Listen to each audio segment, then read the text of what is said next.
जी दोस्तों, नमस्कार, प्रणाम। तो आजकल जो कल्लू को लेकर एक विवाद चल रहा है, तो वही विवाद के बारे में हम कुछ कहना चाहते हैं आप सभी को।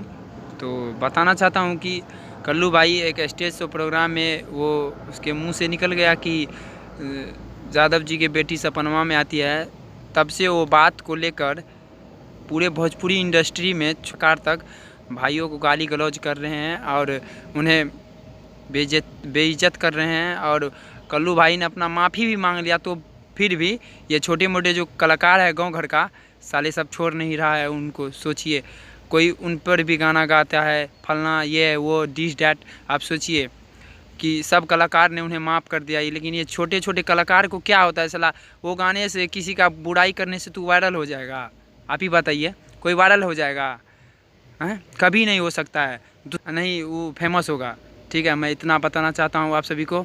कल्लू भाई तो माफ़ी मांग लिए हैं, दिल से सलाम, दिल से थैंक यू। तो मिलते हैं अगले वीडियो में, तब तक के लिए जय हिंद, जय भारत।